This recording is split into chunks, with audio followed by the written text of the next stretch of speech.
Video ini dipersembahkan oleh sadarbisnis.com. Belajar bisnis ya di sini. Bismillahirrahmanirrahim.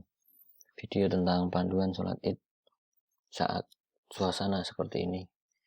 Yang mana kita ketahui bahwa pemerintah berusaha untuk mengatur pelaksanaan sholat Id, dan ini panduan ini merupakan panduan yang dikeluarkan oleh Majelis Ulama Indonesia. Ini berlaku kemarin pada waktu sholat Idul Fitri maupun juga sholat Idul Adha yang akan sebentar lagi kita laksanakan. Sehingga video ini kami bikin dengan niatan minimal kita mengetahui tentang panduan sholat Id yang dianjurkan oleh Majelis Ulama Indonesia. Bahwa Majelis Ulama Indonesia mengeluarkan fatwa panduan tentang sholat Idul Fitri maupun nanti juga akan dikeluarkan tentang panduan sholat Idul Adha. Berikut isiannya. Yang pertama adalah bahwa pelaksanaan sholat Id pada suasana pandemi seperti ini bisa dilakukan di tanah lapang, di masjid, di musola. Sehingga kita harus tentukan dulu. Yang pertama adalah kawasan tersebut sudah terkendali atau belum. Nanti bisa kita lihat adanya indikator penularan, kemudian kebijakan pelonggaran aktivitas sosial yang nanti akan diupdate oleh pemerintah maupun dari badan yang berhubungan dengan mengendalikan kondisi ini.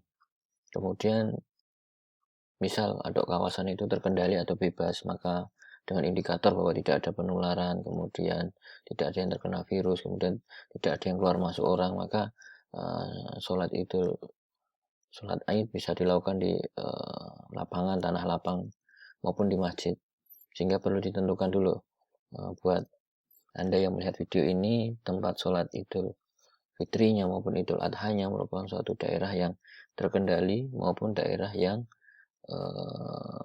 bebas ataupun juga masih daerah yang belum aman. Sehingga kalau kawasan ini sudah terkendali, penularannya menurun, kemudian ada pelonggaran aktivitas sosial atau kawasan yang bebas. Kemudian bisa juga dilakukan sholat Id di rumah, bisa dengan sendiri, munfarid, maupun terutama untuk kawasan yang belum terkendali. Jadi kalau kawasan sudah terkendali, kawasan bebas COVID, itu bisa dilakukan di lapangan ataupun masjid. Tapi kalau di rumah disarankan untuk kawasan yang memang belum terkendali, bisa dilakukan dengan sholat sendirian. Kemudian kalau misal sholat dilakukan di masjid, maka harus ada suatu protokol kesehatan yang mana mempunyai tujuan untuk mencegah potensi penularan. Cuman disarankan juga untuk bacaan sholatnya diperpendek, kemudian khutbahnya juga diperpendek, yang mana memang secara syariat tidak dilanggar. Dan alhamdulillah Majelis Ulama Indonesia sudah mengeluarkan fatwanya, sehingga memperkuat kita untuk menjalankannya. Kemudian selanjutnya yang berhubungan dengan cara melaksanakan sholat Id di rumah.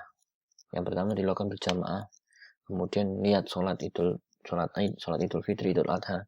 Kemudian minimal 4 orang, 1 imam, 3 makmum.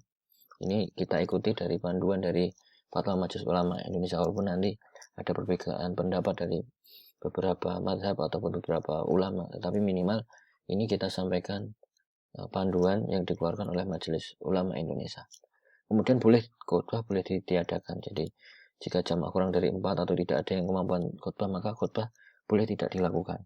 Jika boleh melakukan sholat saja kemudian selesai tanpa melakukan khutbah. Tapi jika ada jamaahnya keluarga banyak, kemudian ada yang bisa untuk berkhutbah, maka dianjurkan untuk tetap berkhutbah, yang mana diniatkan ataupun diisi untuk saling menasihati untuk meningkatkan ketakwaan.